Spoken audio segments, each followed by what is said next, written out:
ये कहानी है काय की, जो कि एक आम इंसान था, लेकिन एक दिन उसको दूसरों की पावर्स एब्जॉर्ब करने की पावर मिल जाती है और काय इस पावर के साथ अपने कलरिस्ट बनने के सपने को पूरा करने के लिए निकल जाता है। और इस जर्नी में उसके साथ होंगे उसका पेट ग्रीन सास्के, करुवी साकुरा और काकाशी, जो कि शैंक्स के जैसा दिखता है। कहानी की शुरुआत में हमें एक लड़का एक काली गुफा में खुदाई करता हुआ दिखाया जाता है। यही हमारा प्रोटैगनिस्ट है और इसका नाम है काय। और यहाँ पर काय इंक की खुदाई कर रहा है, जो कि इस वर्ल्ड का एक बहुत ही कीमती लिक्विड है। और काय को ब्लू कलर की इंक मिल भी जाती है और उस इंक को इकट्ठा करने के बाद काय अपने पेट नैरो को थैंक्स बोलता है, क्योंकि उसी की वजह से ये इंक उसे मिली है। और फिर काय उस गुफा से बाहर निकलते हुए कहता है, अगर इस बार मैं ये इंक ले जाकर एक्सप्लोरर कॉर्प्स को दे दूं तो वो शायद इस बार मुझे एक्सेप्ट कर ले। फिर काय उस गुफा से बाहर निकलता है और दूर एक बहुत बड़े चमकते हुए शहर को देखता है। और फिर हमें उसी शहर के अंदर का सीन दिखाया जाता है, जहाँ पर कुछ बहुत ही कलरफुल बालों वाले बंदे, जिनको कलरिस्ट कहते हैं, वो रास्ते से जा रहे थे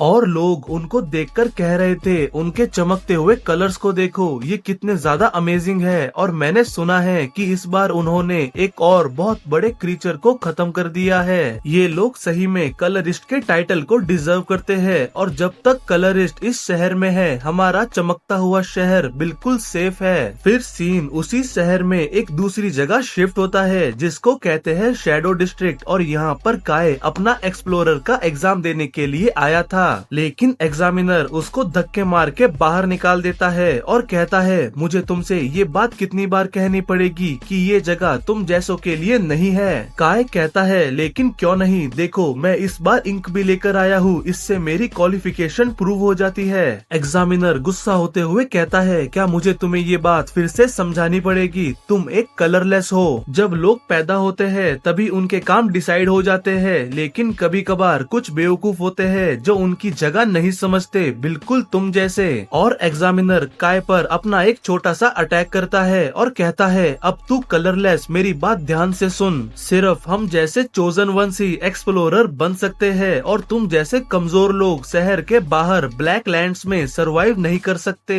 तुम इतने कमजोर हो कि तुम्हें अपने सामने खड़ी हुई चीज भी नहीं दिखेगी और वहाँ उस डार्कनेस में बहुत सारे डेंजरस क्रीचर है। और हम लोग अपनी जिंदगी को दांव पर लगाते हैं ताकि हम लोग उस जगह को एक्सप्लोर कर सके और रिसोर्सेस और ट्रेजर्स को ढूंढ सके। हम लोग ह्यूमैनिटी के लिए अपनी जिंदगी को दांव पर लगाते हैं, तो तुम हमें हीरोज कह सकते हो। और तुम जैसे कलरलेस के लिए ये करना बिल्कुल इम्पॉसिबल है। तो अगर तुम कलरलेस हो तो बस वही काम करो जो बाकी कलरलेस करते हैं। अब यहाँ आना बंद कर दो और दफा हो जाओ। अगर तुम अगली बार यहाँ मुझे परेशान करने के लिए आए तो मैं तुम्हें मार डालूंगा। फिर एग्जामिनर काय के मुंह पर दरवाजा बंद करके अंदर चला जाता है और फिर काय का पेट नैरो उसके कोर्ट से बाहर आता है और उसको उदास आंखों से देखता है। काय कहता है, ये ठीक है नैरो, अभी भी बहुत सारी जगह है जहाँ मैं ट्राई कर सकता हूँ और वैसे भी अब तो मुझे ये सब सुनने की आदत हो गई है। मैं जरूर एक दिन एक बहुत ग्रेट कलरिस्ट बनूंगा, मैं तुमसे प्रॉमिस करता हूँ। अभी तुम वापस जैकेट में चले जाओ, क्या होगा अगर किसी ने तुम्हें देख लिया तो।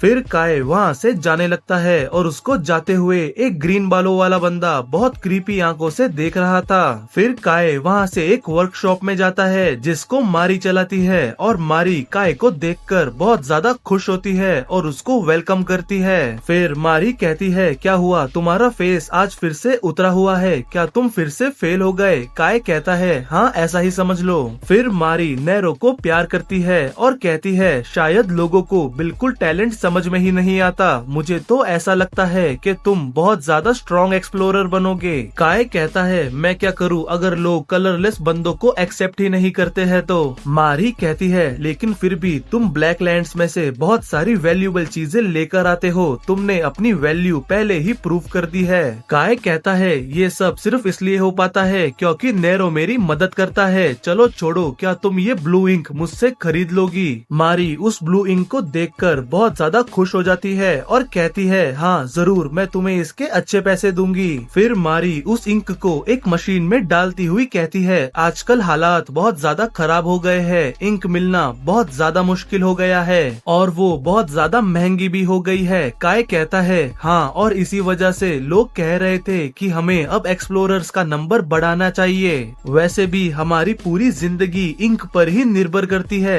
फिर काय आगे कहता है, मैं बहुत ज्यादा मेहनत करने के लिए भी तैयार हूँ, लेकिन कोई भी एक्सप्लोरर कॉर्प्स मुझे अपने साथ नहीं लेना चाहता। मारी कहती है, काय क्या तुमने उस जगह के बारे में सोचा जिसके बारे में मैंने तुमसे पहले कहा था? काय कहता है, हाँ, लेकिन मुझे लगता है उस जगह जाना कुछ ज्यादा ही हो जाएगा। मारी कहती है, तुम क्या कह रहे हो? तुम्हें कम से कम एक बार ट्राई तो करना चाहिए। फिर मारी टेबल पर एक पेपर रखकर कहती है, तुम नहीं जानते कि कब क्या हो जाए, क्या पता यही तुम्हारा चांस हो। और मारी ने जो पेपर टेबल पर रखा था वो एक एस रैंक एक्सप्लोरर कॉर्प्स का रिक्रूटमेंट का पेपर था, जिसमें कोई भी पार्ट ले सकता है, बस उसे कुछ टेस्ट पास करने होंगे। फिर काय उस पेपर को देखकर सोचता है, एस रैंक कॉर्प्स, मुझे हमेशा लगता था कि मैं वहाँ फेल हो जाऊंगा, इसीलिए मैंने अभी तक वहाँ पर अप्लाई नहीं किया, लेकिन क्या सही में वहाँ पर मेरी स्किल्स को लोग पहचानेंगे? फिर मारी कहती है, काय ये बहुत ही अच्छी अपॉर्चुनिटी है, कम से कम एक बार ट्राई तो करो। वैसे भी ये एक स्किल बेस्ड एग्जाम है, क्या पता यहाँ पर सब तुम्हारी स्किल्स को पहचान जाए। वैसे भी तुम हमेशा से एक कलरिस्ट बनना चाहते थे ना, चाहे कुछ भी हो जाए हम तुम्हें हमेशा सपोर्ट करेंगे।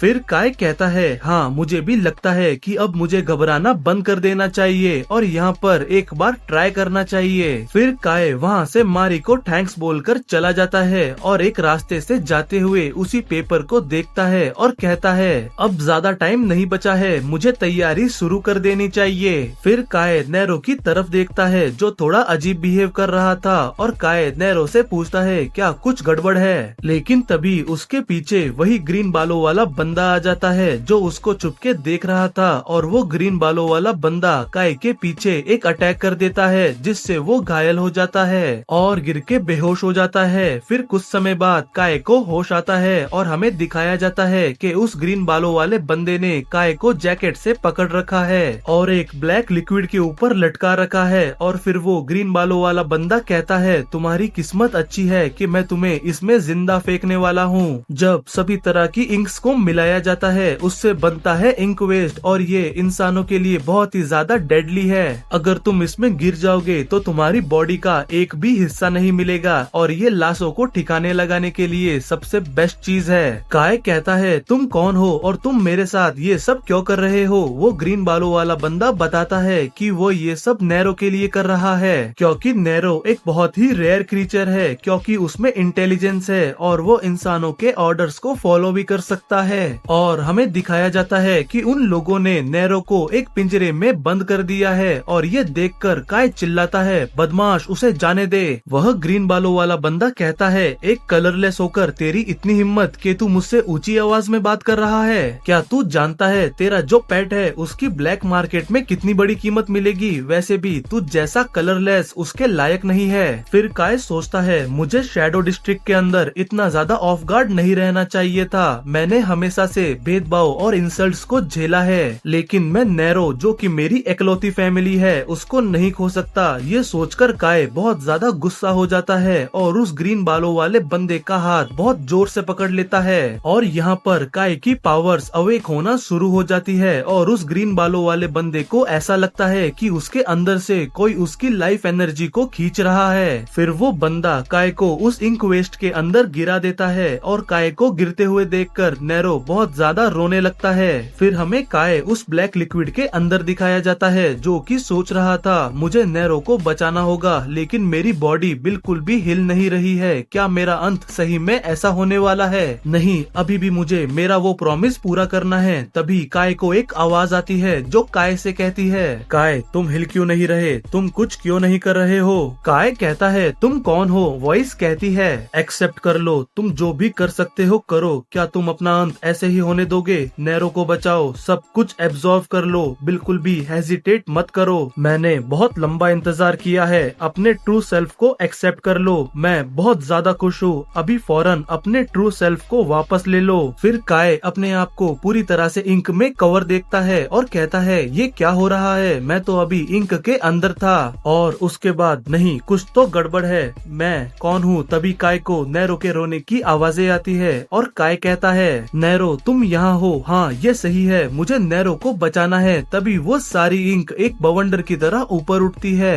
और फिर अचानक से एक ही पल में सारी इंक गायब हो जाती है और उस गड्ढे में रहता है तो सिर्फ काय और हमें काय दिखाया जाता है जो कि इस समय पूरी तरह से ब्लैक इंक में कवर है और बिल्कुल एक क्रीचर की तरह दिख रहा है। और फिर उस गड्ढे में से एक बहुत बड़ा सा हाथ बाहर आता है। फिर हमें कुछ देर बाद का सीन दिखाया जाता है जहाँ पर एक बूढ़ा आदमी पुलिस वालों को बता रहा था कि उसने क्या देखा। वो बूढ़ा आदमी कहता है, मैंने वो बिल्कुल अपनी आंखों से देखा था। एक बहुत बड़ा हाथ अचानक से बाहर आया और इस पूरी जगह को तहस नहस कर दिया। तभी वहाँ पर दो कलरिस्ट आते हैं जिनके कलर्स बहुत ज्यादा वाइब्रेंट है। इनमें से सीनियर है रेड और उसकी असिस्टेंट पर्पल। रेड कहता है, चलो अच्छा हुआ, ज्यादा कैजुअलिटी नहीं हुई, सिर्फ ये दोनों ही हैं। पर्पल कहती है, हाँ, और ये दोनों बी रैंक एक्सप्लोरर कॉर्प्स से है और इन दोनों की रेपुटेशन कुछ खास अच्छी नहीं है। लेकिन मुझे समझ में नहीं आ रहा कि आखिर ऐसा यहाँ पर क्या हुआ कि इन्होंने अपना सारा कलर खो दिया। रेड कहता है, ये जानना इम्पोर्टेंट तो है लेकिन अभी के लिए इस बात को साइड में रहने देते हैं। हम यहाँ इतनी दूर उस बड़े से क्रीचर को ढूंढने के लिए आए हैं जो अचानक इस सिटी के अंदर अपीयर हो गया। तभी वहाँ पर एक लो रैंक ऑफिसर दौड़ता हुआ आता है और कहता है, कलरिस्ट सर, आपसे मिलना मेरे लिए बहुत सम्मान की बात है। मैं यहाँ का इंचार्ज हूँ। आखिर आप जैसे बिजी लोग शैडो डिस्ट्रिक्ट में कैसे आए? रेड कहता है, इतना ज्यादा फॉर्मल होने की जरूरत नहीं है। हम यहाँ पर सिर्फ उस क्रीचर को इन्वेस्टिगेट करने आए हैं जो अचानक से यहाँ पर अपीयर हो गया था और मैं खुद उस जगह को अपनी आंखों से देखना चाहूंगा। क्या तुम मुझे वहाँ ले जाओगे? वो लो रैंक ऑफिसर बहुत ही सम्मान से कहता है, हाँ सर, प्लीज मेरे साथ आइए। फिर रेड और पर्पल असिस्टेंट वहाँ जाकर उस जगह को देखते हैं जो पूरी तरह से तहस नहस हो गई थी। और पर्पल कहती है, यहाँ सही में एक क्रीचर के निशान तो है। सर रेड, हमने उन सारी लोकेशंस को चेक कर लिया है जहाँ भी हमें बड़े क्रीचर्स मिले थे, लेकिन उनमें से कोई भी आज तक किसी भी सिटी के अंदर नहीं देखा गया।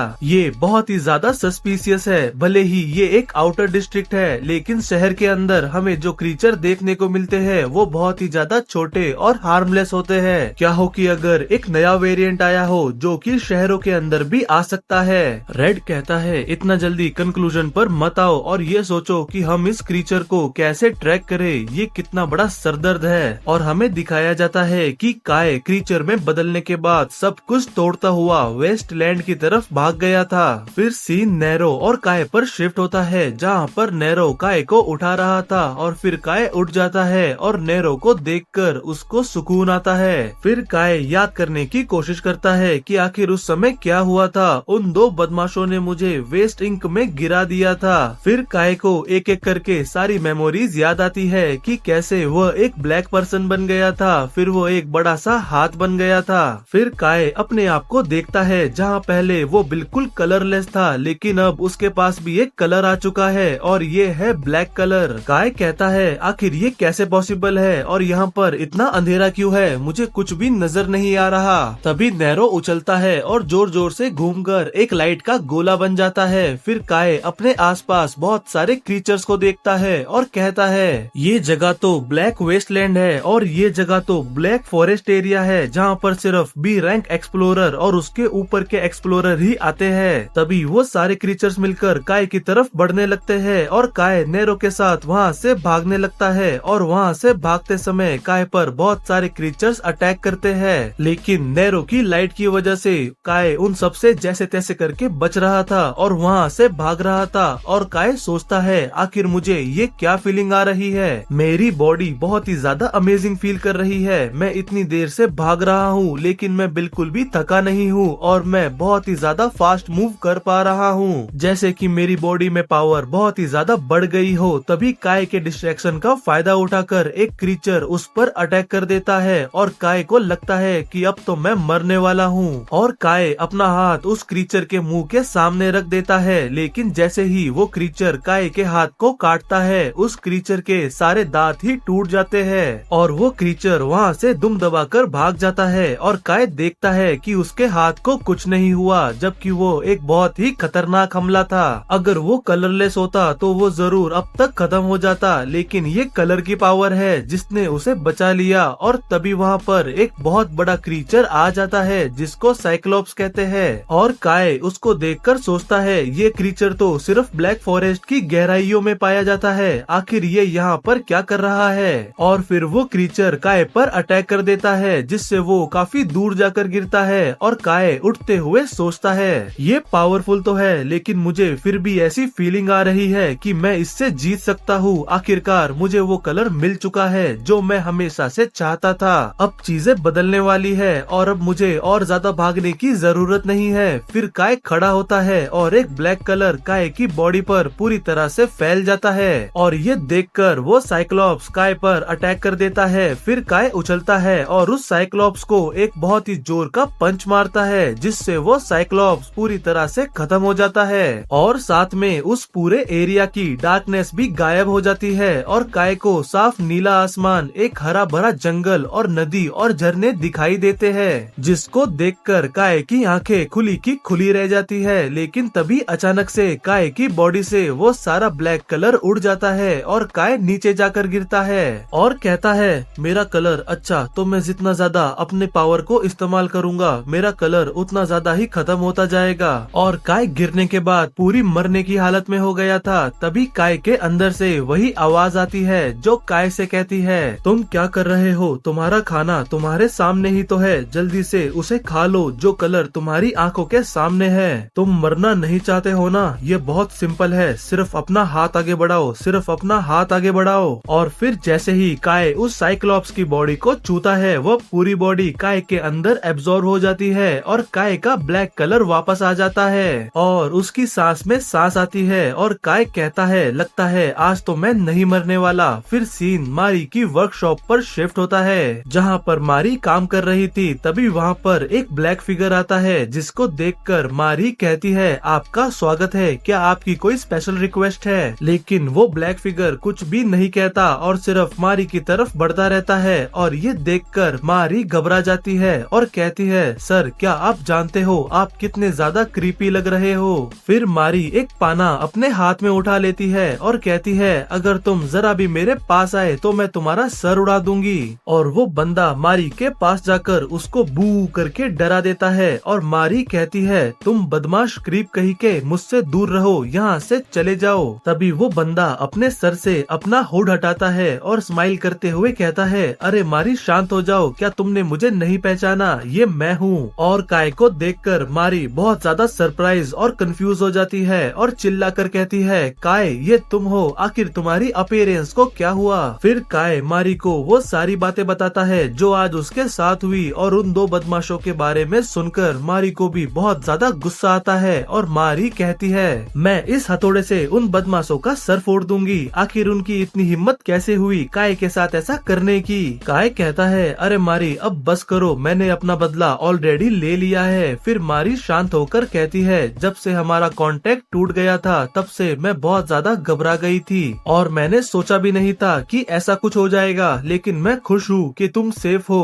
काय कहता है मैं ठीक हूँ, तुम्हें चिंता करने की जरूरत नहीं है। मारी कहती है तुम इंक वेस्ट में गिरने के बाद भी सरवाइव कर गए और उसके ऊपर तुम्हें कलर्स की पावर भी मिल गई, ये तो बहुत ही ज्यादा अनबिलीवेबल है। लेकिन ब्लैक कलर तो उन क्रीचर्स का कलर है ना, कहीं इसकी वजह से लोग तुम्हें गलत ना समझे। काय कहता है मुझे उससे कोई फर्क नहीं पड़ता, जो चीज इम्पोर्टेंट है वो ये है कि अब मुझे भी एक कलरिस्ट बनने का मौका मिल चुका है। अब मैं और ज्यादा इंक ढूंढने के लिए नहीं जाऊंगा और सीधा एक्सप्लोरर कॉर्प्स के एंट्रेंस एग्जाम को देने के लिए जाऊंगा। लेकिन मारी क्या तुम मेरी एक हेल्प कर दोगी, क्या तुम मुझे कुछ कलर्स और कुछ गियर्स दे सकती हो, मैं प्रॉमिस करता हूँ मैं इस बार जरूर लौटाऊंगा। ये सुनकर मारी एक इरिटेटेड फेस बनाती है और कहती है फिर से, आखिर तुम ये कितनी बार करोगे, लेकिन क्योंकि इस बार तुम्हारे पास कलर्स भी है और मुझे तुम पर पूरा भरोसा भी है कि तुम फ्यूचर में जरूर एक बहुत बड़े कलरिस्ट बनोगे, इसलिए मैं तुम्हें ये एक इन्वेस्टमेंट समझकर दे सकती हूँ। मेरे साथ आओ, मेरे पास तुम्हारे लिए बिल्कुल सही चीज है और वो बिल्कुल तुम्हारे साइज की भी है। और ये कहते हुए मारी काय को अपनी वो चीज देने के लिए अपने साथ ले जाने लगती है और काय भी मारी की लेने के लिए उसके साथ चला जाता है। और फिर सीन यहाँ से सीधा एक्सप्लोरर कॉर्प्स के एंट्रेंस एग्जाम पर शिफ्ट होता है, जहाँ पर इस बार हद से ज्यादा लोग आए थे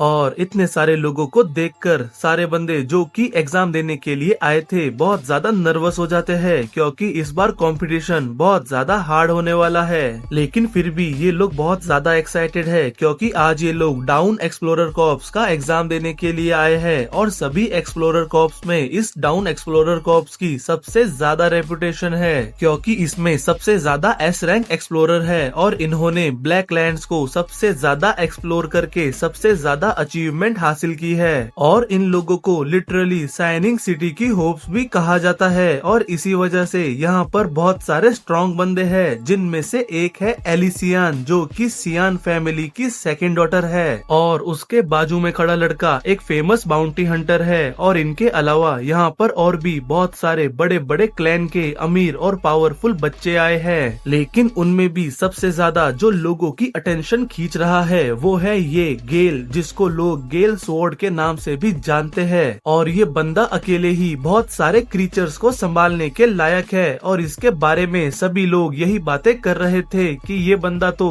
डेफिनेटली पास होने वाला है। लेकिन गेल अपने इसी वायलेंट नेचर की वजह से हमेशा किसी न किसी प्रॉब्लम में पड़ता रहता है और वो कई बार कई सारे एक्सप्लोरर कॉर्प्स की टीम से भी निकाला जा चुका है। फिर गेल कहता है ये कितना ज्यादा बेकार है, यहाँ बहुत ज्यादा बेकार के लोग हैं, यहाँ पर कोई भी एस रैंक का बंदा ही नहीं है, मैं कितना ज्यादा डिसअपॉइंट हो चुका हूँ। तभी गेल की नजर एली पर जाती है और गेल आगे कहता है मैंने जितना एलिसियान के बारे में सुना है उससे तो यही लगता है कि यह एक ठीक ठाक अपोनेंट होगी, चलो इसके साथ थोड़े मजे करते हैं। और गेल एली से पंगा लेने के लिए उसकी तरफ जा ही रहा था कि तभी ही अचानक अनाउंसमेंट होना शुरू हो जाती है। कैंडिडेट्स अब डाउन एक्सप्लोरर कॉर्प्स का एग्जामिनेशन शुरू होता है और ये अनाउंसमेंट करने वाला बंदा खुद उसी एक्सप्लोरर कॉर्प्स का एक सीनियर बंदा है और उसको देखकर सारे बंदे जो एग्जाम देने के लिए आए थे वो नर्वस हो जाते हैं, क्योंकि नॉर्मली किसी भी एंट्रेंस एग्जाम में कोई भी एक्सप्लोरर कॉर्प्स का बंदा नहीं होता।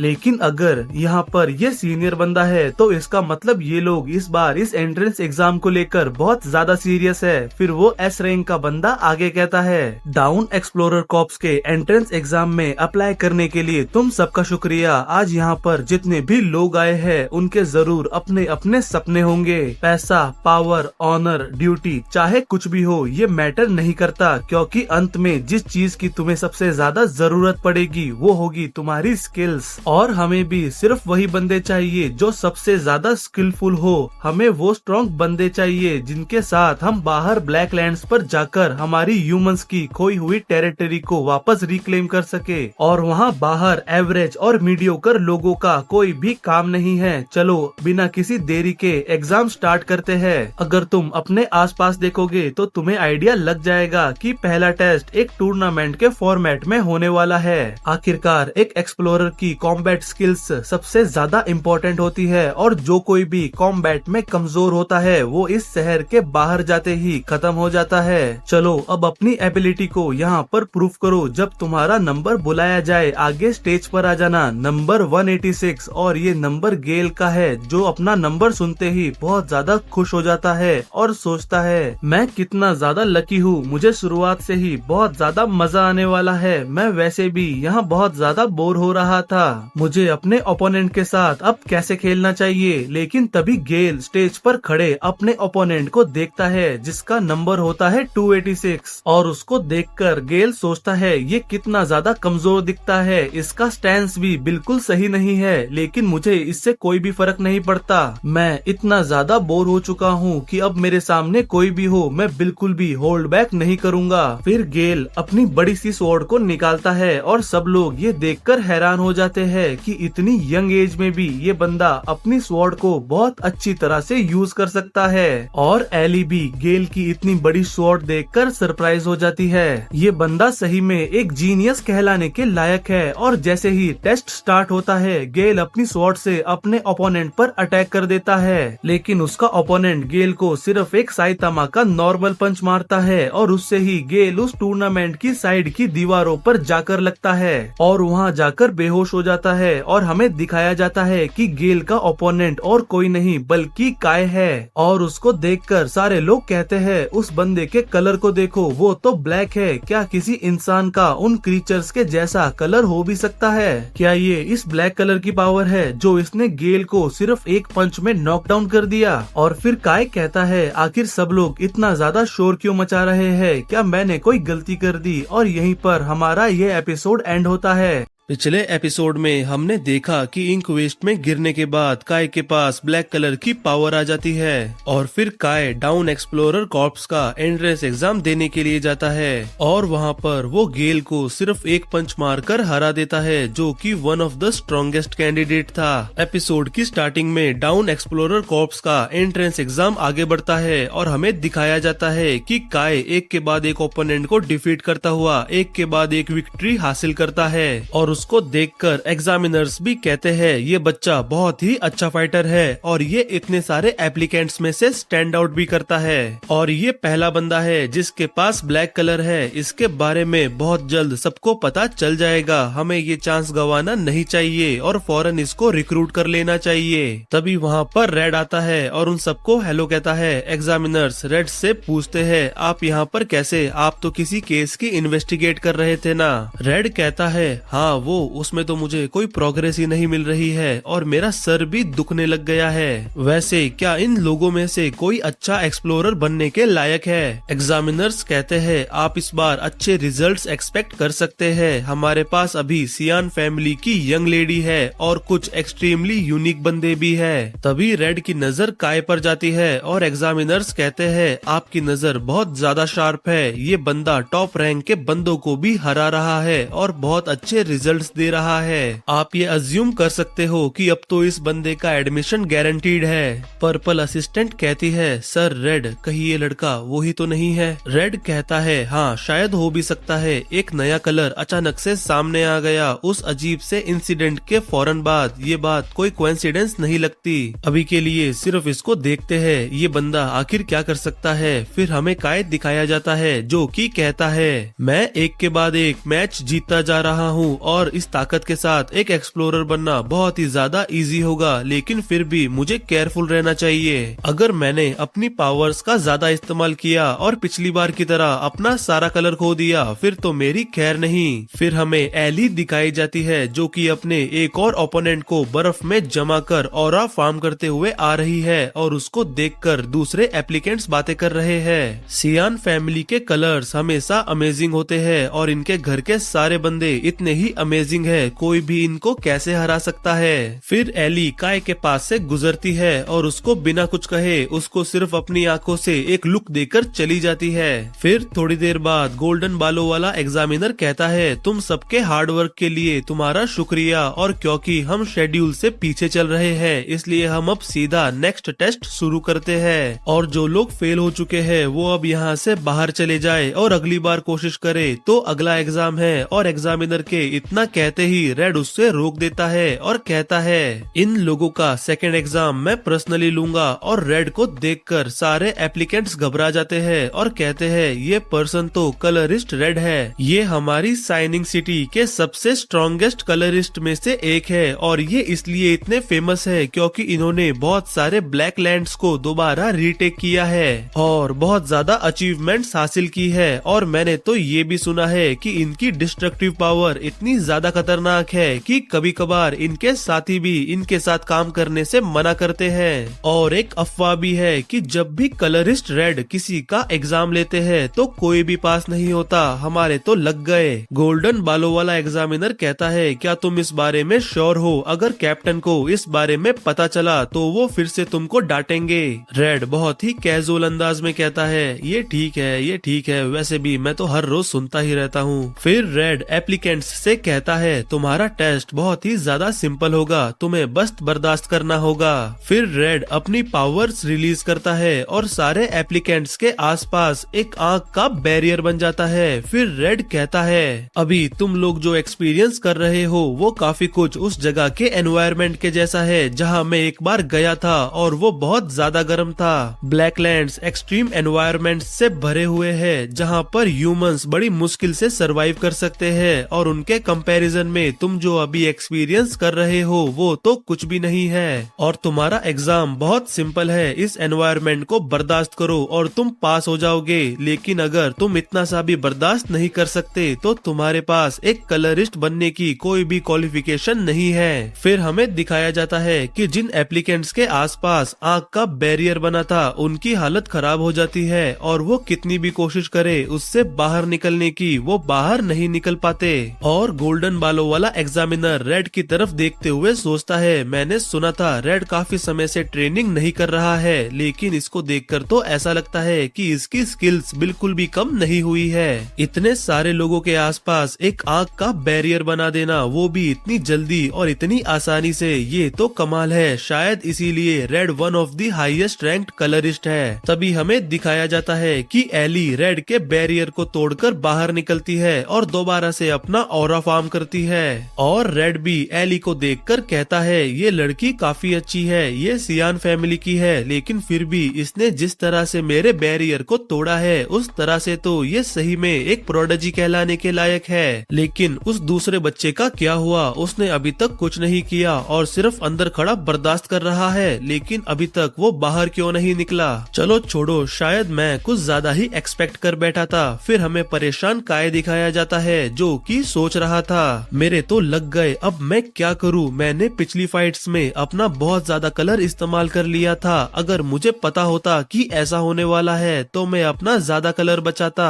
अब मैं क्या करूं? मैं जितनी देर यहाँ खड़ा रहूंगा मेरा कलर उतनी तेजी से जाता रहेगा। और हमें दिखाया जाता है कि काय के बालों का कलर जाना शुरू हो चुका है। फिर काय आगे सोचता है, अरे नहीं, मेरा कलर खत्म हो रहा है। अगर मैं इन सबके सामने कलरलेस साबित हो गया तो पता नहीं ये लोग मुझे किस तरह से ट्रीट करेंगे। कहीं ये लोग मुझे किसी लैब में ले जाकर मेरे ऊपर अजीब से एक्सपेरिमेंट ना करे। मैं यहाँ पर सिर्फ खड़ा नहीं रह सकता, मुझे यहाँ से बाहर निकलने का कोई ना कोई रास्ता ढूंढना होगा। क्या यहाँ पर कुछ नहीं है जिसको मैं एब्जॉर्व कर लूं, जैसा कि मैंने पिछली बार किया था? तभी काय के दिमाग की बत्ती जलती है और वो कहता है, अगर मैं सोचूं तो ये बैरियर भी तो एक कलर एबिलिटी है, तो शायद मैं इसको एब्जॉर्व कर सकता हूँ। फिर काय उस समय को याद करता है जब काय ने उस बड़े से मॉन्स्टर के टुकड़ों को एब्जॉर्व किया था। और फिर काय अपना हाथ उस गर्म बैरियर पर रखता है और उसको एब्जॉर्व करना शुरू करता है। लेकिन काय कुछ ज्यादा ही कर देता है और आसपास के सभी लोगों का भी बैरियर एब्जॉर्व कर लेता है। और ये सब देखकर रेड बहुत ज्यादा हैरान होता है और कहता है, ऐसा लगता है कि इस बार हमारे हाथ सही में एक बहुत बड़ा पागल लग चुका है। फिर हमें काय दिखाया जाता है जो कि अब बहुत ज्यादा परेशान है। उसने सबका ध्यान अपनी तरफ कुछ ज्यादा ही खींच लिया। फिर हमें एली दिखाई जाती है जो कि सोच रही थी, मेरे लिए ये एग्जाम बहुत ही ज्यादा मायने रखता है और मैं अपनी पावर्स को यहाँ प्रूव करना चाहती हूँ अपनी फैमिली के लिए। लेकिन अचानक से ये बंदा मेरे सामने आ गया बिल्कुल ही न्यू कलर के साथ और ये बहुत ही ज्यादा अनप्रेडिक्टेबल था और मैं खुद को घबराने से भी नहीं रोक पा रही। मुझे मेरी फैमिली ने सबसे बेस्ट बनने के लिए बड़ा किया है। मैं उन लोगों को निराश नहीं कर सकती और मैं किसी से भी पीछे नहीं रहना चाहती और मैं अपनी सिस्टर को भी निराश नहीं करना चाहती। लेकिन ये बंदा काय बहुत स्ट्रॉन्ग है और अगर मैं पूरी तरह से सीरियस होकर भी इससे फाइट करूं तो भी मैं ये पक्के तौर पर नहीं कह सकती कि विक्ट्री मेरी ही होगी। और ये बंदा सिर्फ स्ट्रॉन्ग ही नहीं है, इसके पास कुछ बहुत ही क्रेजी एबिलिटीज भी है। लेकिन मैं अगली बार इसको दिखा दूंगी और इससे बिल्कुल भी पीछे नहीं रहूंगी। तभी हमें दिखाया जाता है कि रेड काय के पास आकर उसके कंधे पर हाथ रखता है और कहता है, वाओ, क्या तुमने मुझे जो अभी दिखाया वो तुम्हारे रेड कलर की एबिलिटी थी? तुम्हारा तो ऑरा भी बहुत ही ज्यादा खतरनाक है। जब मैं क्यूरियस होता हूँ तब मैं अपने आप को नहीं रोक पाता। क्या तुम मुझे तुम्हारे इस ब्लैक कलर के बारे में बताओगे? हम लोग प्राइवेटली जाकर भी बात कर सकते हैं ताकि तुम्हारी प्राइवेसी बनी रहे।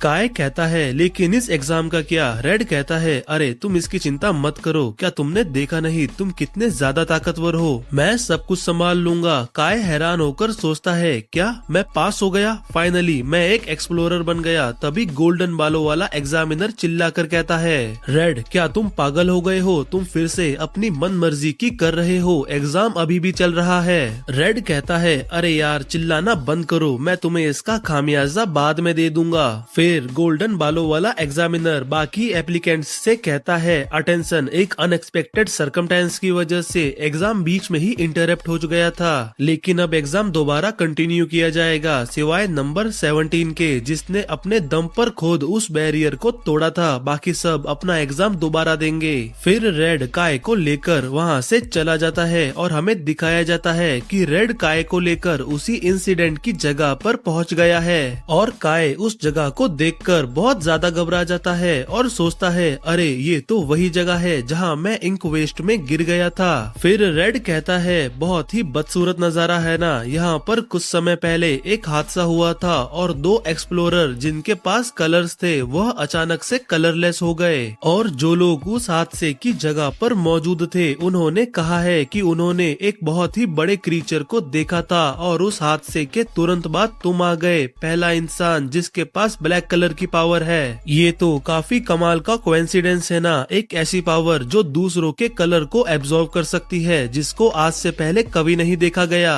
फिर काय नर्वस होते हुए सोचता है ये बंदा तो मेरे बारे में सब कुछ जानता है, क्या मैं इससे भाग सकता हूँ? नहीं, ये इम्पॉसिबल है। ये एक ऐसा कलरिस्ट है जिसको खुद दूसरे कलरिस्ट भी हीरो कहते हैं। फिर रेड हंसते हुए कहता है अरे यार तुम इतने ज्यादा घबरा क्यों रहे हो, मैं तो बस तुम्हारा रिएक्शन टेस्ट कर रहा था, लेकिन तुम तो इतने ज्यादा घबरा गए, तुमने तो सारा मजा खराब कर दिया। और मेरा काम ये पता लगाना है कि ये हादसा कैसे हुआ था, लेकिन सच कहूँ तो मैं इस हादसे से ज्यादा तुम्हारी एबिलिटी में इंटरेस्टेड हूँ। भले ही ये ब्लैक कलर हो या फिर तुम्हारी पावर हो, लेकिन मैंने ऐसा कुछ भी पहले कभी नहीं देखा है। कलर्स की पावर बहुत ही ज्यादा सिंपल लगती है, लेकिन असल में वो कभी भी मिक्स नहीं की जा सकती, लेकिन तुम्हारी एबिलिटी इन सारे नियमों को तोड़ती है और तुम सारे कलर्स को अपने अंदर मिक्स कर सकते हो। और जो मैंने एग्जाम के दौरान देखा उससे तो ऐसा ही लगता है कि तुम अपनी एबिलिटी को कंट्रोल नहीं कर सकते, तुम सिर्फ अपना ही बैरियर एब्जॉर्ब करना चाहते थे, लेकिन तुमने अपना कंट्रोल खो दिया और बाकी सबका भी बैरियर एब्जॉर्ब कर लिया। अब हमें एक टेस्ट करना होगा, मैं ये जानना चाहता हूँ कि तुम्हारी एबिलिटी के साथ तुम कितना आगे जा सकते हो और ये कैसे काम करती है और तुम्हें कैसा फील होता है। चलो अब मेरा कलर एब्जॉर्ब करने की कोशिश करो। काय ये बात सुनकर घबरा जाता है और कहता है क्या? नहीं, ये बहुत ही ज्यादा खतरनाक है, क्या हो अगर कुछ गलत हो जाए? रेड कहता है बच्चे तुम अभी बहुत ज्यादा छोटे हो, तुम्हें मेरी चिंता करने की जरूरत नहीं है, अब बातें करना बंद करो और आगे बढ़ो। फिर रेड हमें बताता है कि ब्लैक कलर ब्लैक लैंड्स को सिंबलाइज करता है, एक ऐसा कलर जो कि बहुत ही ज्यादा अशुभ माना जाता है और हर चीज को खा जाता है। इस तरह की एबिलिटी को किसी ऐसे बंदे के पास छोड़ना जो उसको कंट्रोल नहीं कर सकता, ये बिल्कुल भी एक्सेप्टेबल नहीं है। और जो कोई भी अब इस पावर का इस्तेमाल करेगा वो इस शाइनिंग सिटी की फाउंडेशन को हिलाकर रख देगा। और काफी लोग अभी ये बात नहीं जानते कि इंसानों के जैसे क्रीचर भी एग्जिस्ट करते हैं, और काय अगर तुम्हारे अंदर वो क्रीचर हुआ तो मैं उसे यही खत्म कर दूंगा। फिर काय अपना हाथ आगे बढ़ाता है और रेड की पावर्स को एब्जॉर्ब करना स्टार्ट करता है और कहता है अगर कुछ भी गलत हुआ तो उसमें मेरी बिल्कुल भी गलती नहीं होगी। और काय जैसे ही रेड के कलर्स को एब्जॉर्ब करना शुरू करता है उसको बहुत ज्यादा जलन होती है और वो इस एब्जॉर्प्शन को रोकने की कोशिश करता है, लेकिन वो नहीं कर पाता और उसको ऐसा लगता है कि वो किसी पिघले हुए लावा वाले ज्वालामुखी में गिर चुका है। और काय सोचता है ये ओवरवेलमिंग पावर तो ये है कलरिस्ट रेड की पावर, जिसको बाकी लोग एक हीरो कहते हैं। फिर रेड सोचता है ये बंदा बिना रुके मेरे कलर को एब्जॉर्ब कर रहा है, जैसे कि ये बहुत समय से भूखा हो। ये तो अच्छा हुआ कि यहाँ मैं हूँ, वरना अगर मेरी जगह कोई और होता तो उसका कलर अभी तक खत्म हो जाता। तभी अचानक एक बहुत ही अनएक्सपेक्टेड चीज होती है, एक ब्लैक और रेड फायर काय की आधी बॉडी पर चढ़ जाती है और काय उसको रोकने की जी तोड़ कोशिश करता है। और रेड सोचता है अगर मैं ये अपनी आंखों से नहीं देखता तो अभी तक तो मैं यही सोच रहा होता कि यह इंसिडेंट किसी क्रीचर ने किया है, लेकिन इन सब के पीछे तुम थे। मुझे तुम्हारे बारे में अभी बहुत कुछ जानना है, लेकिन पहले मुझे उस फायर को बुझाना होगा जो मेरे सामने है। इससे पहले कि तुम और ज्यादा तबाही मचाओ मैं तुम्हें यही रोक दूंगा। और रेड अपना एक अटैक रेडी करता है, लेकिन रेड ये देखकर रुक जाता है कि काय उस ब्लैक फायर को रेजिस्ट कर रहा है और हमें काय के दिमाग के अंदर का सीन दिखाया जाता है जहाँ पर वो वॉइस काय को सारा कलर खा जाने के लिए बार बार कह रही है। और काय सोचता है आखिर ये वॉइस बार बार बाहर क्यों आ जाती है, क्या तुम बस चुपचाप अंदर नहीं रह सकते? और तुम सब लोग कमेंट करके बताओ क्या तुम्हें ये देखकर नारुतो की याद नहीं आ गई जब कुरामा उस पर काबू पा लेता है और वो पूरा बजर्क मोड में चला जाता है। और फिर काय अपना पूरा जोर लगाकर उस ब्लैक फायर को अपनी बॉडी से हटा देता है और सोचता है ये तो पूरी तरह से पागलपन था, मुझे लग रहा था कि मैं मरने वाला हूँ, आखिर मैं अचानक से इतना बजर्क क्यों हो गया था, वो भी एक कलरिस्ट के सामने। मुझे अपनी एबिलिटी को और ज्यादा अच्छे से जानने की जरूरत जरूरत है। तभी रेड कहता है तुमने आखिरकार उसको सप्रेस कर ही दिया। मैंने सोचा नहीं था जो पावर तुम्हारे पास है वो इतनी ज्यादा स्ट्रॉन्ग होगी, लेकिन हम इसको एक सक्सेस कह सकते हैं और ये सही में बहुत ज्यादा फन था। फिर रेड सोचता है और कहता है तो ठीक है, ये एक टेस्ट के लिए तो काफी है, लेकिन तुम ये बात तो अब तक जान चुके हो कि मुझे यहाँ पर जो इंसिडेंट हुआ है उसकी जानकारी इकट्ठा करने के लिए भेजा गया है, और क्योंकि मैंने इस मिशन को एक्सेप्ट किया है तो मुझे एक कल्प्रिट भी ढूंढना होगा, और अभी जो बंदा मेरे सामने खड़ा है वो मुझे एक बहुत ही स्ट्रॉन्ग सस्पेक्ट लग रहा है। ये बात सुनकर काय घबरा जाता है और फिर रेड आगे कहता है तुम सोच भी नहीं सकते, उससे भी ज्यादा लोग तुम्हारे इस केस में इंटरेस्टेड है, और क्योंकि तुम इतना ज्यादा स्टैंड आउट करते हो तो उन लोगों तक तुम्हारे रूमर्स बहुत जल्दी पहुंच जाएंगे और फिर वो लोग तुम पर इस सारे इंसिडेंट का इल्जाम लगा देंगे।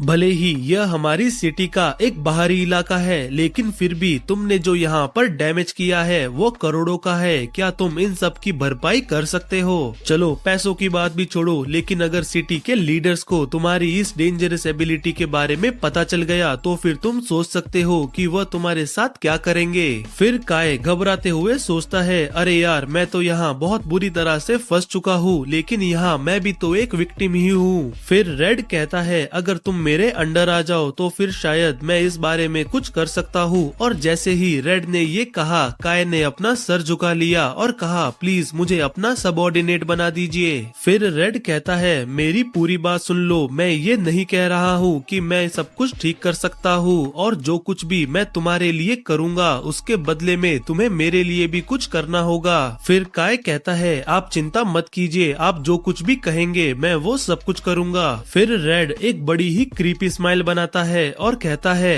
अच्छा, मैं जो कुछ भी कहूँगा तुम वो सब कुछ करोगे। फिर सीन सीधा ब्लैक लैंड्स पर शिफ्ट होता है, जहाँ पर एक छिपकली एक ट्रक के द्वारा कुचले जाने से बाल बाल बचती है, और हमें दिखाया जाता है कि उस ट्रक के अंदर है काय, जो कि बाहर देखकर सोच रहा है ये पहली बार है जब मैं ब्लैक लैंड्स में इतनी दूर आ रहा हूँ, ये मेरे एक कलरिस्ट बनने की जर्नी में पहला कदम है। तभी गेल काय से कहता है ओए ब्लैक बालों वाले, तुम मुझे डिस्ट्रैक्ट कर रहे हो, मुझे परेशान करना बंद करो और चुपचाप बैठ जाओ। और हमें दिखाया जाता है कि काय के साथ में गेल और एली भी है, और काय सोचता है मैं जितना जल्दी हो सके उतना जल्दी एक कलरिस्ट बनना चाहता था, लेकिन इन दोनों के साथ सेम एक टीम में रहना क्या सही होगा। फिर सीन फ्लैशबैक में जाता है जहाँ पर रेड काय से कहता है तुम्हें मुझे एक एक्सप्लोरेशन में ज्वाइन करना होगा। ब्लैक लैंड्स के अंदर एक अनचार्टेड एरिया है जहाँ पर बहुत समय से मेरी नजर है, और मुझे लगता है कि मुझे वहाँ पर तुम्हारी जरूरत पड़ेगी, और तुम्हें ऐसा फेस बनाने की जरूरत नहीं है, तुम वहाँ अकेले नहीं जा रहे हो तो चिंता मत करो, और जो न्यू रिक्रूट्स इस बार पास हुए हैं वो भी जाएंगे, और एक्सप्लोरेशन कॉर्प्स की एक्सप्लोरेशन का रोड मैप बहुत जल्द ही अनाउंस कर देगी, और मैं वहीं तुम्हें सारी डिटेल्स बताऊंगा, तुम बस वहाँ पर टाइम से पहुँच जाना, समझ गए। फिर कहानी दोबारा प्रेजेंट में आती है, और काय सोच रहा था और फिर जब मैं यहाँ आया तो ये लोग यहाँ पहले से ही बैठे थे,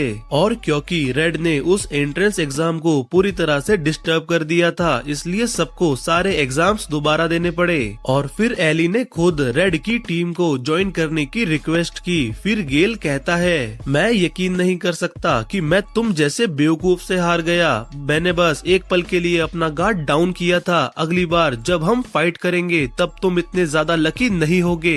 जब ये एक्सप्लोरेशन खत्म हो जाए तब तैयार रहना, अगर रेवियन मेरे पीछे नहीं होती तो मैं तुम्हें यहीं दिखा देता। तभी एली कहती है तुम्हें अब रुक जाना चाहिए, तुम दोबारा एक ही हिट में बेहोश हो जाओगे, ये तुम्हारे समय की बर्बादी है, तुम काय के लिए बिल्कुल भी मैच नहीं हो।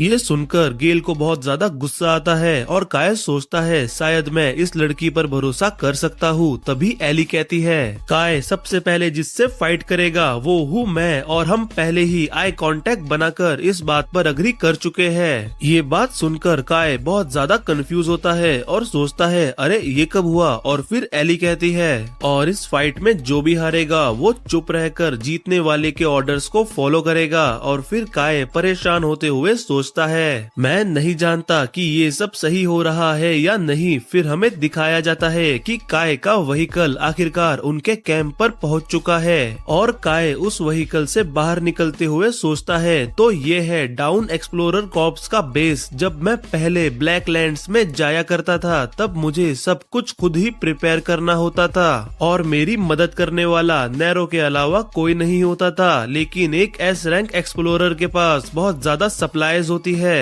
तभी वहाँ पर मारी आती है और कहती है, काय तुम यहाँ पर खड़े क्या सोच रहे हो? और मारी को देखकर काय बहुत ज्यादा खुश हो जाता है और फिर मारी कहती है, मुझे तो यहाँ आना ही था, आखिरकार ये तुम्हारा पहला मिशन है और देखो मैं यहाँ नैरो को भी लेकर आई हूँ। और काय नैरो को देखकर बहुत ज्यादा खुश हो जाता है और फिर मारी कहती है, मुझे यहाँ पर काम करने की एक बहुत ही ग्रेट अपॉर्चुनिटी मिली है, मुझे यहाँ से बहुत कुछ सीखने को मिलेगा। तभी एक अनाउंसमेंट होती है कि सब लोग यहाँ आकर इकट्ठा हो जाओ, हम अब बहुत जल्द ही ब्लैक लैंड्स में एंटर करने वाले हैं। और फिर काय नैरो को मारी को दे देता है और फिर काय उन दोनों को अलविदा कहकर वहाँ से चला जाता है। लेकिन नैरो काय के बिना नहीं रहना चाहता था, इसलिए वो फिर मारी के हाथ से छूटकर काय की शैडो में जाकर मिल जाता है। लो भाई, पहले नारुतो और अब सोलो लेवलिंग, इस मानवा में हमें सब कुछ देखने को मिलेगा। और ये देखकर मारी भी बहुत ज्यादा घबरा जाती है और काय को आवाज लगाती है, लेकिन क्योंकि काय बहुत दूर जा चुका था इसलिए वो नहीं सुन पाता। फिर सीन एक गोल्डन बालों वाली कलरिस्ट जिसका नाम एरेंसिया है उस पर शिफ्ट होता है और वो सबसे कह रही थी, अब सब लोग तैयार हो जाओ, नए रिक्रूट्स अब ब्लैक लैंड्स में एंटर करने वाले हैं और सब लोग ध्यान रखना कि सेफ्टी हमारी पहली प्रायोरिटी है, क्योंकि हमें रिपोर्ट मिली है कि जिस एरिया 21 में अब हम जाने वाले हैं वहाँ पर हमें एक रैंक ए मॉन्स्टर की बॉडी मिली है, इसलिए सावधान रहना। तब एक बंदा एरेंसिया से आकर कहता है, एरेंसिया टीम लीडर रेड न्यू रिक्रूट्स के साथ बिना किसी परमिशन के चले गए हैं। और ये सुनकर एरेंसिया बहुत ज्यादा परेशान हो जाती है, क्योंकि इस बार की एक्सप्लोरेशन की लीडर एरेंसिया है और सबकी सेफ्टी की जिम्मेदारी भी उसी पर है। फिर एरेंसिया कहती है, वो इंसान फिर से, ये बंदा कभी सुधरेगा भी के नहीं, प्लीज रेड उन न्यू रिक्रूट्स का ध्यान रखना।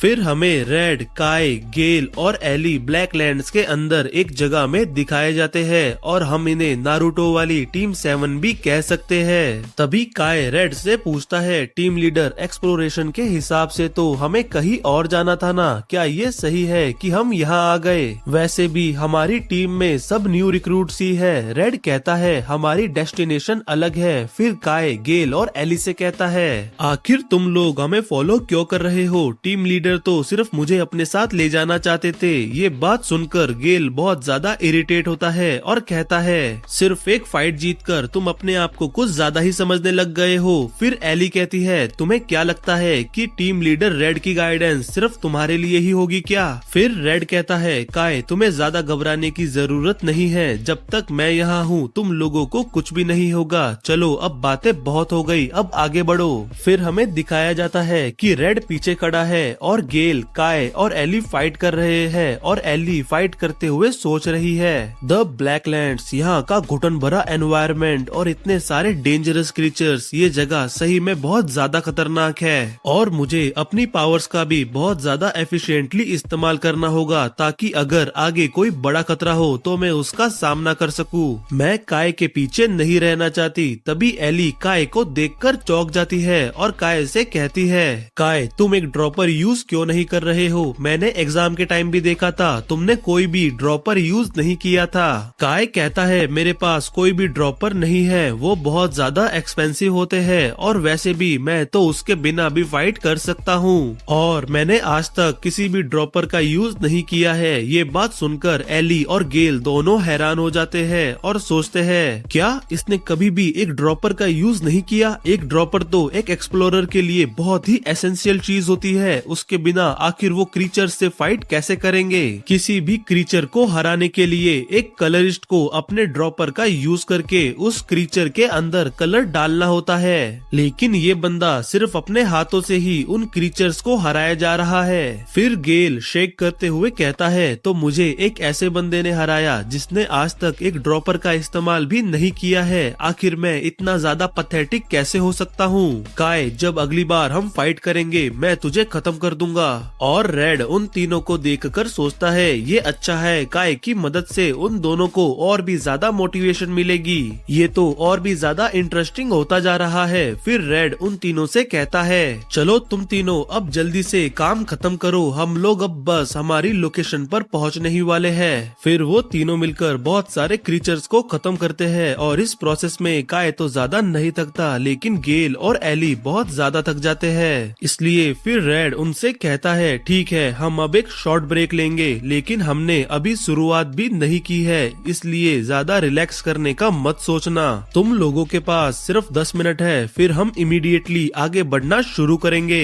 फिर गेल एक कलर की बोतल निकालते हुए कहता है मुझे यकीन नहीं हो रहा, मैंने अपना इतना ज्यादा कलर इस्तेमाल कर लिया। और काय उस कलर की बोतल को देखकर सोचता है क्या ये एक पर्सनल इंक है? ये एक स्पेशली रिफाइन की हुई इंक होती है जो कि एक एक्सप्लोरर के लिए बहुत ही जरूरी सप्लाई होती है, जिससे वो अपना कलर और एनर्जी रिस्टोर कर सकता है। और क्योंकि ये अपने यूजर के यूनिक कलर को मैच करने के लिए बनाई जाती है, इसलिए ये बहुत ज्यादा एक्सपेंसिव होती है। और ये तो इसको बस ऐसे ही पिए जा रहा है, मैं तो इनसे बहुत ज्यादा जेलस हो रहा हूँ। वैसे मुझे क्या, मुझे तो वैसे भी इंक की जरूरत नहीं है। फिर काय उन मॉन्स्टर्स की बॉडी के पास जाने लगता है और एली उसको देखकर कहती है काय आखिर तुम क्या कर रहे हो? फिर काय उन सारी बॉडीज को अपने अंदर एब्जॉर्ब कर लेता है, जिससे उसकी रिकवरी भी कंप्लीट हो जाती है। और एली कहती है काय क्या तुम ठीक हो? काय कहता है हाँ मैं ठीक हूँ, मैंने पहले भी ये कुछ बार किया है। एली कहती है तुमने एक क्रीचर को एब्जॉर्ब कर लिया और तुम्हें कुछ भी नहीं हुआ। गेल कहता है मुझे यकीन नहीं हो रहा, आखिर ये बंदा बिना हिचकिचाए ऐसी चीज को कैसे एब्जॉर्ब कर सकता है। तभी इनके ब्रेक का टाइम खत्म हो जाता है और रेड इनसे कहता है चलो अब आगे बढ़ते हैं, हम वहाँ पर पहुँच चुके हैं। फिर हमें दिखाया जाता है कि रेड उनको एक बड़े से ब्लैक डोम के पास लेकर आया है और काय उसको देखकर कहता है टीम लीडर आखिर ये ब्लैक चीज क्या है? रेड कहता है काय मैं इसीलिए तुम्हें यहाँ लेकर आया हूँ, ध्यान से देखो। फिर रेड अपना एक बहुत पावरफुल अटैक उस डोम पर करता है, लेकिन उस डोम को कुछ भी नहीं होता और वो भी काय की तरह दूसरों की पावर्स को एब्जॉर्ब कर सकता है। और उस डोम ने रेड के उस अटैक को बहुत इजीली एब्जॉर्ब कर लिया है। और रेड कहता है तुमने देखा जब तुम इसे जबरदस्ती खोलने की कोशिश करते हो तब ये तुम्हारी पावर्स को एब्जॉर्ब करके और भी ज्यादा सख्त हो जाता है, और ये भी सेम तुम्हारी तरह कलर को एब्जॉर्ब कर लेता है। इसलिए मैंने सोचा कि तुम ही हो जो इस बैरियर को यहाँ से हटा सकते हो।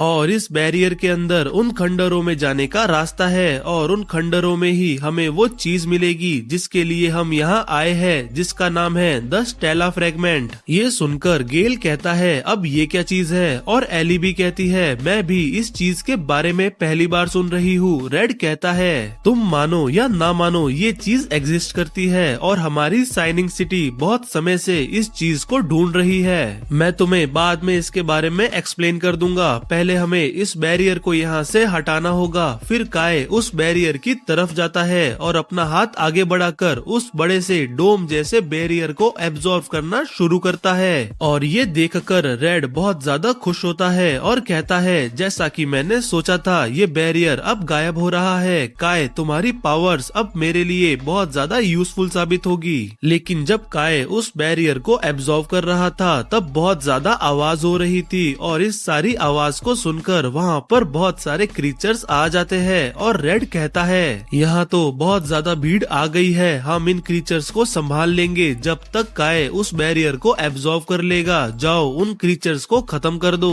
और गेल और एली अपनी पावर्स का इस्तेमाल करके उन क्रीचर्स को बड़ी ही स्टाइलिश अंदाज में खत्म करना शुरू करते हैं। और रेड उनको देखकर कहता है मुझे लगा था क्योंकि ये न्यू रिक्रूट्स है तो ये लोग मेरे लिए एक बोझ बन जाएंगे और मुझे इनको संभालना पड़ेगा, लेकिन ऐसा लगता है कि मैं गलत था। इन लोगों को मेरी बिल्कुल भी ज्यादा मदद नहीं चाहिए और इस लेवल पर मैं इनके साथ काम कर सकता हूँ। और ये देखकर मुझे बहुत ज्यादा अच्छा लगता है जब लोग अपनी प्रॉब्लम्स को खुद हैंडल करते हैं। फिर हमें काय दिखाया जाता है जो कि उस बैरियर को एब्जॉर्ब करते हुए सोच रहा था कुछ तो गड़बड़ है, मुझे ऐसा क्यों लग रहा है कि इस बैरियर के पास भी वही पावर है जो कि मेरे पास है। क्या ये इस वजह से हो रहा है क्योंकि इस बैरियर का कलर भी ब्लैक है? अभी तो मैं इसको एब्जॉर्ब कर रहा हूँ, लेकिन अगर मैंने अपना फोकस एक मोमेंट के लिए भी खो दिया तो ये मुझे एब्जॉर्ब करना शुरू कर देगा। लेकिन मैं ऐसा नहीं होने दूंगा क्योंकि मैं इससे ज्यादा ताकतवर हूँ। फिर काय उस पूरे बैरियर को अपने अपने अंदर एब्जॉर्व कर लेता है और कहता है, क्या ये जगह उन खंडरों तक जाने का रास्ता है? मैं तो इस गड्ढे का एंड भी नहीं देख पा रहा हूँ। फिर काय चिल्लाकर रेड से कहता है, टीम लीडर मैंने बैरियर हटा दिया।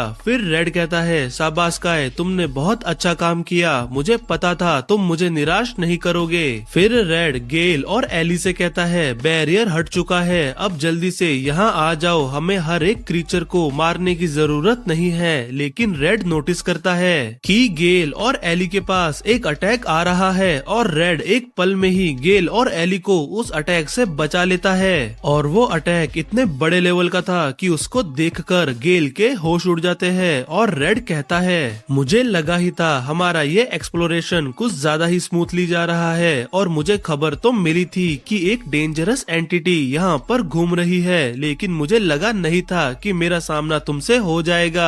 ऐसा लगता है कि हमें अब सीरियस होना होगा और टाइम पास करना बंद करना होगा।